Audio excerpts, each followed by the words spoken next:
Hello, fellow comic book lovers, collectors, and aficionados. Vin Crew here with his top independent comics. And before I get into that, I just want to apologize for my the top magazines and treasuries and pocketbooks. I thought that when I recorded it all, it looked like it wasn't going to get cut off. But when it uploaded to YouTube, I must have a time limit, and I apologize. And Joe Knipp, who always keeps me on my toes, I love you, Joe, it pointed it out that this got cut off here. So this is the last two treasuries that got cut off. Here's Superman versus Spider-Man. Just when it comes to the first time Spider-Man and Superman in a big, huge format like this got together, it's just a must for anybody. And then probably the most coveted of all the treasuries is Superman versus Muhammad Ali. And this is the classic Neal Adams cover here with all these famous people of the 70s, and just the most coveted of all of the treasuries. So thanks for pointing it out to me, Joe. I appreciate that. I'm going to pause you just for a second here. All right, sorry about that. This first stack of books here, I'm going to call it just some honorable mentions. When going through my independents, they probably didn't make the top 50, but for some reason I just wanted to showcase them. And I think that they are very good additions to anyone's collection. Here's Grimm Fairy Tales #1. Started the Xenozoic Tales, Grimm Fairy Tales, and all the other offshoots of it. Probably a $50 book right now, somewhere around there, $40, $50 book. Peter Panzerfaust #1. Boy, back in its heyday, in 2012, 2013, 2014, even 2015, this was a $200 book. Now it's probably a $25, $30 book. It has just plummeted, but it's still just a great, great book. Captain Canuck #1 from Comley Comics, the first Canadian superhero to feature in his own magazine, own comic book. Death Rattle #8, first appearance of Xenozoic Tales. Too Much Coffee Man. This would be a book that I think Johnny DaCosta would love if you watch my stuff, Johnny. But just Too Much Coffee Man #1. This is a well-loved book in the underground scene. Not very expensive. You can get it for probably under $10. Thunder Agents #1. This book was super hot. It was option to be not only just a movie, but it was also going to have a television world built around it and all sorts of things. And this book just went bonkers for a while, but still a fun read. THB by Paul Pope. Paul Pope and THB, very, very loved underground artist. And this features this girl who lives on Mars, and she has a protector that's THB, and he's a little ball that kind of follows around with her that she keeps, and if she needs him, she gives him water like a gremlin, and he grows into like 7 or 8 foot tall, kind of a robot kind of thing. And it's a really fun read. Make sure it has its poster in it, and make sure it's a first print. People want this to be a $75 book still, but if you're patient, you can get it for about $25 now. Tarot, Witch of the Black Rose. Francis McMiniman is a great fan of this series. This series, I think, is still ongoing to this day. Very much adult-oriented. It's Jim Ballant is the artist, and probably a $15, $20 book right now. Enormous #1. This book was super hot, kind of in with the God Country and that sort of thing. It should have been option. I think there was rumors of it being option. I don't know, but people want this to still be a $75, $80 book. But if you're patient, you can get it for about $25, $30 now. This is cover B. There is a cover A that's a little more coveted than this one. Gore Shriek #1, first artwork of Greg Capullo. Issue #2 features his first cover work, and make sure you get this cover here. And the reason I'm showing it is for some reason this book is really starting to garner some money. It's about a $45 book right now raw. So I don't know, if you stumble across it in the back issue, definitely grab it. Omaha #1. A few reasons I'm showcasing this. It's a fun read. Make sure it's a first print. But the person that created this was from Minneapolis, St. Paul area, which is where I live. In fact, the city that this is based in is parodied off of Minneapolis. But what's just as important is of this book is that this is probably the first book that used sex to help tell a story, not to just be used as shock value. And not only that, but there was a comic shop in Chicago. I think it's Friendly Greg's or something like that. I think Captain Strangelove, or anybody who's really in the Chicago area would know. This guy was arrested and fined and arrested for selling this and a couple other books. And because of that, they created the comic book legal defense fund. The CLDF was based solely to create help this guy, and it's still in existence today. So it's pretty cool. Blip #1, first appearance of Mario Brothers and Donkey Kong in comic form, and the first appearance of this guy from Little House on the Prairie too. Rachel Rising #1, just another one of those books that was really hot. Probably still a $20 book, $25 book, but it was an $80 book.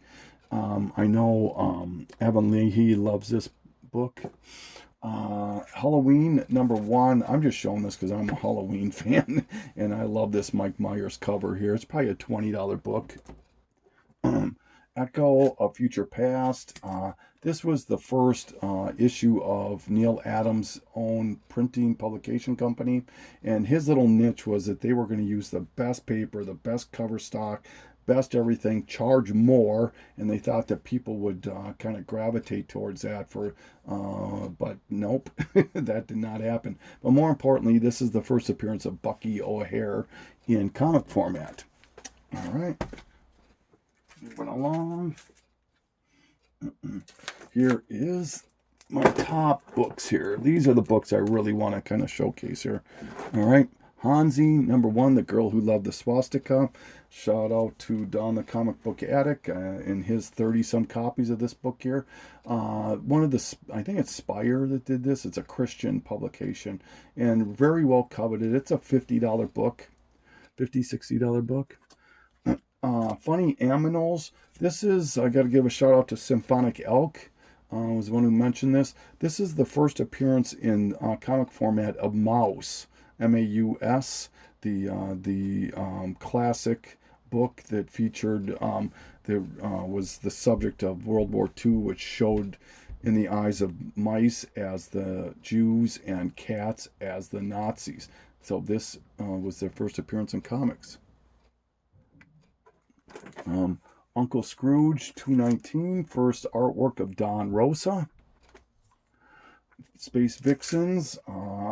This is showing this because Dave Stevens is probably my favorite artist, and this is probably the most coveted of all the comic covers. I mean, I know he's got some hard to find magazine covers and sketchbooks and other things of that nature that are harder to find, but of just his basic comic covers, this is probably the most coveted. It's probably a $70 book right now, $60-$70 book, and there is a Canadian price variant of this too, so you might want to be aware of that. I know Koi Cakes was the one who mentioned this to me.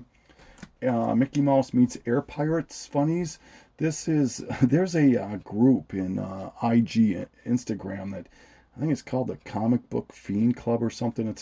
They wear vests and they get these patches and they hang out together. But this has become their mantra book right here, and this only went 2 issues and then it's changed its title. They were sued by Disney for an obvious reason, but this parodies Mickey Mouse with adult themes, dope smuggling and that sort of a thing. So all right, Flaming Carrot #1, first appearance of Flaming Carrot, one of the more loved parody characters of a superhero. Bestsellers. Now this one here I'm taking a little bit of liberty. The next 3 books all tie in together. This is Bestsellers #1. This features Monster Boy, who was the prototype for Eric Powell's The Goon. And then we have Dreamwalker Zero, which is one of his first appearances. And the Goon, this is the Albatross Exploding Funny Books. Then I'm missing the Money book, though, unfortunately, the Avatar book. I would love to have that, but boy, that's just way out of my reach right now. I know Beauty Comics has one, and Triple C, and a few other ones. Super, super jealous. Fantasy Quarterly #1, first appearance of ElfQuest. Comic Quarter 410 was the person who introduced me to this character way back in the day. Be careful. This has got really flimsy paper stock cover to it. Really makes it hard to get it in any kind of grade. Graphic Music #1, first appearance of Madman. And then Creatures of the Id, first appearance of I, Frankenstein, who becomes Madman. So this is the money of the two books, The Creatures of the Id, but both fantastic books. Johnny the Homicidal Maniac. This is a first print. Please, please, please make sure you look at the indice. This has gone to 26 printings, and it's virtually impossible to tell by the cover. But this here is written by the same person who created Invader Zim. And in this is offshot just a whole world of characters. Squee, I Feel Sick, Lenore, among many, many others. Very coveted book. This is a $50 book, probably. Funny book #1, I think it was Dead Clone, I think, who showed this for the first time way back when. This features the first appearance of Cherry Pop Tart, who parodies Cherry Blossom from the Archie books. And so this is very adult oriented, but very hard to find this book. Probably harder to find this than Cherry Pop Tart #1. Lock and Key #1. I think we all know what this is popular because of the Netflix success. Got to give a nod out to Comic Hoarder 410, who was nice enough to trade this to me way back when. Thank you, Matt. I appreciate that if you're watching. Hack Slash #1, first appearance of Hack Slash. This book has been optioned, but I don't think anything has really come after that since the option. But it's a fun series. There's some tremendous covers done by Jenny Frison and some other great artists for this. 8 Ball by Dan Close. He was the creator of Lloyd Llewellyn, and after this came after the, I think it was 2 issues for the Lloyd Llewellyn little series, but this is probably one of the most loved ongoing series. It's just a bunch of, at least the first issues were a bunch of small stories that were really, really eccentric. I mean, really off the wall stories, but people really, really love this book here. And I think Daniel Close is from Minneapolis too. The Tick #1, his first ongoing magazine. This was created, Tick was created by New England Comics and was featured in their fan magazine that they would give out to their customers. And his first appearance was in issue 14 of that New England Comics fan magazine. And he became so popular that they gave him his own magazine. All right. Here's some. Here are some advertising kind of books, I guess, that are popular. This one here, not so much, but this is Ram #1. The reason I'm showing that is because of this, Megaton Explosion. This is a book that features the first appearance of Youngblood, the Liefeld creation. But what's interesting is that this is a $60 book. This is a $3 book. This came out before Megaton Explosion and features the same information. Go figure, huh? All right. Special preview teaser of Cyblade She, first appearance of Witchblade. Even though there's, I think, 11 different covers of this Battle of the Independents, this is the one that is the most coveted, even though, in my opinion, the Apple variants are far harder to find than this one, but this one has become an $80 book. All right, Malibu Sun 13, one of the first appearances of Spawn, and no, this is not the error of the back cover misprint.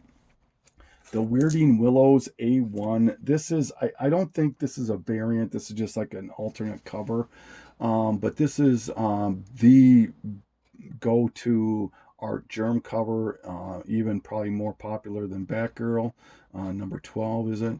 And this is, I think this is a better cover than that. This is probably an $80 book right now, $60 to $80. Blue Beetle, I think this is issue 83. First appearance of the Ditko's Question. Tank Girl, number 1. First U.S. ongoing appearance. She appears in Deadline, which is a UK book for the first time. I know Poor Man's Comics has that Deadline. I would love to have a copy of that book. Super jealous.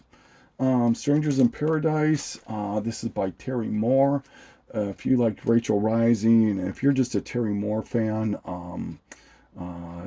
this is the book you got to have. Strangers in Paradise number 1. I think Beauty Comics might have a copy of this.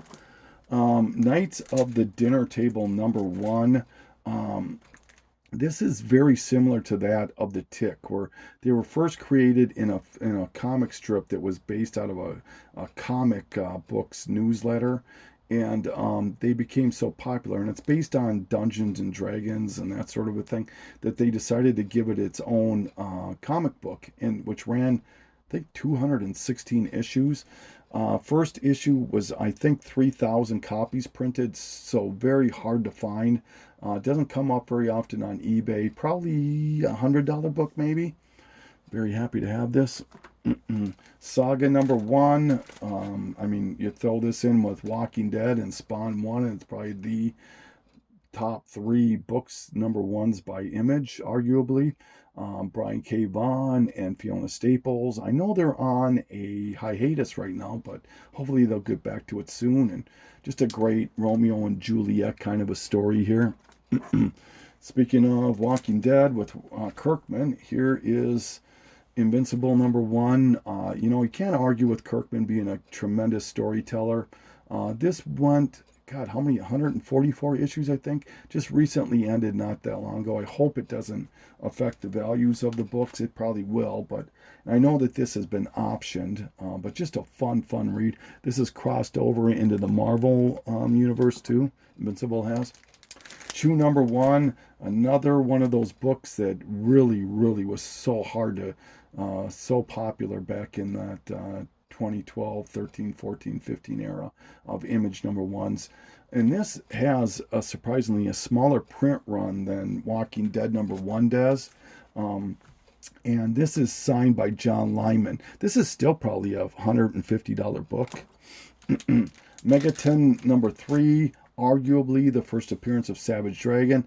I'm in the camp of Graphic Fantasy number 1 being his first appearance, but that's everyone's own decision. I would love to have a Graphic Fantasy 1. I don't own that. I know Longbox Love Affair just did a fun little showcase of Savage Dragon if you're interested in that character. Evil Ernie number 1, first appearance of Evil Ernie, and as importantly, if not more, first appearance of Lady Death. And back, this is Stephen Polito. And back in the day, the Bad Girl days of the 90s, this Lady Death was everywhere. And if you like Evil Ernie, this predates Evil Ernie number 1 and has an advertisement for him. So, Alien Nation number 1 out of Adventure Comics. Here's a book that's got to be in everybody's collection if you're an indie lover. The Crow, number 1. Make sure it's a first print. I think there's 3 printings of it. I mean, come on. There's so much mythos behind this book and the movies and the curse behind it and that sort of a thing. I know Comic Fanatics, Ira loves this book here. And Matt, Comic Hoarder 410 does too. But here's Crow number 1, first print. Dead World number 10. There's another printing or another cover to this, but this has an ad for the Crow. This is coveted, and then Caliber Presents number 1, which is one of the recognized first appearances of the Crow. And I know Poor Man Comics just showed a picture of all of his, including both copies of Dead World 10. Primer number 5 with first appearance of Max the Hare. Primer number 2, first appearance of Grendel. Matt Wagner. I mean, Grendel is one of those characters that's just, if you're an indie person, you know of the Grendel, even if you're not an indie person. And here's Grendel number one. And what's interesting about that is if you get like 9/8 of both of these two, the Grendel number one, even though Primer 2 came out before, it will sell for a little bit more. So I thought that was kind of interesting. Next, Men number 21, first color appearance of Hellboy. And then here is the San Diego Comic-Con number 2, first U.S. appearance of Hellboy. I know there's Dime Press 4, and I also know that there's a new comic convention book that's just surfaced with Hellboy on it. That one's so new, I'm not even worrying about it. And I would love a Dime Press, don't get me wrong, but it's an Italian book, and I'm just not willing to spend the kind of money on it. Milk and Cheese number 1. Make sure it's a first print. This is the supposed first appearance in comic format of Milk the Cheese. Reason of Milk and Cheese, reason I'm saying supposed is that if you look at Pirate Core number 2, that predates Milk and Cheese. And you can plainly see right on the cover right here, here is Milk and Cheese. So interesting. This is a $3 book all day, Pirate Core. But Liberty Meadows number 1 by Frank Cho. I know Tom Ryan is a big Frank Cho fan. And this happens to be signed by Frank Cho. So Cry for Dawn number 1, first appearance of Cry for Dawn. This I received in a trade from KKN Comics. Mike, I hope you're doing well. I haven't heard from you in a long time. But he was nice enough to trade this for me. And I know this was just featured on a top list. I can't remember. I think CBSI or something like that. But this is also signed by Linsner, so pretty cool. All right.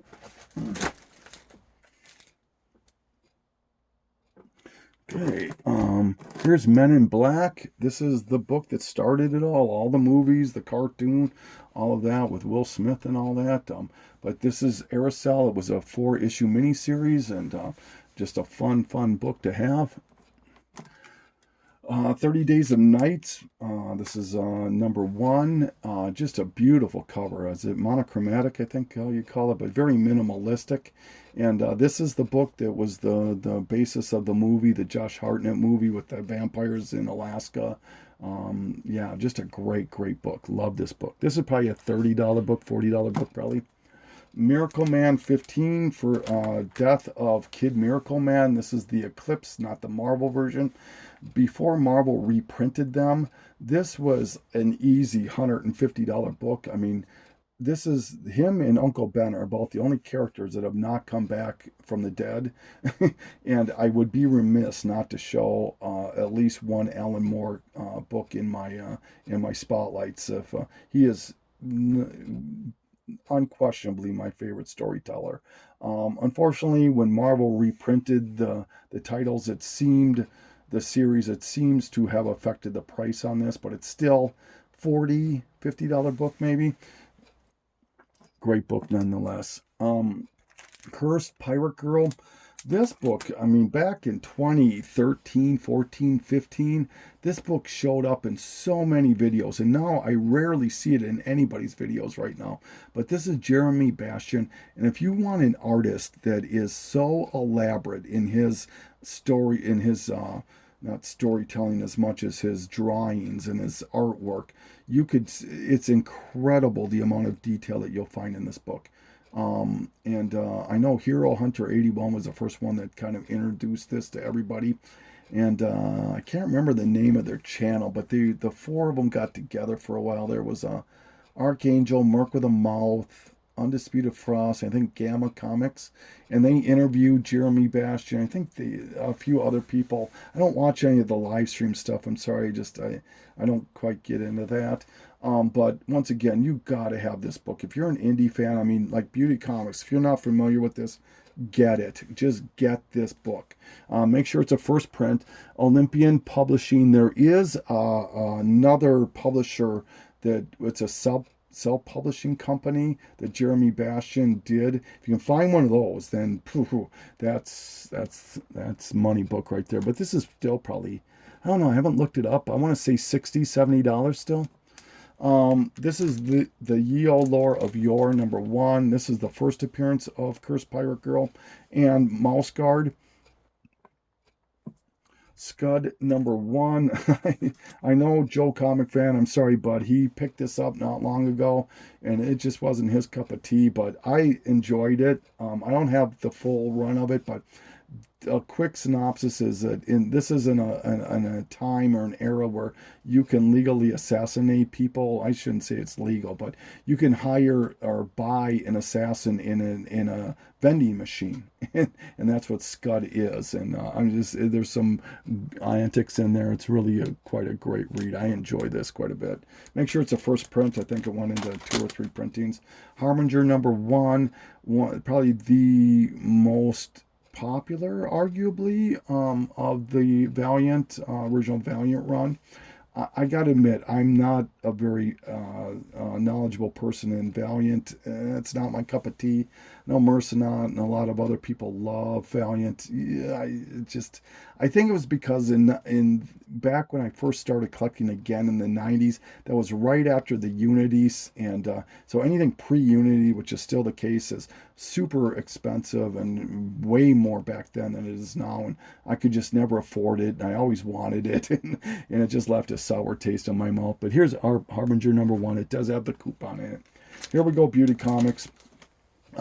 Space Ghost #1. This is the first appearance of Space Ghost in comics.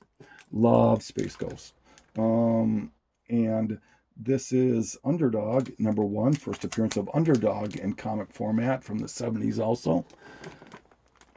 Astro Boy, Gold Key. This is known as a scarce book in the Overstreet price guide, and it is the first manga. It is credited as the first manga book, and it's just a great book to have in your collection if you can acquire it. It's not super expensive. It's probably a $60, $80 book, somewhere around there.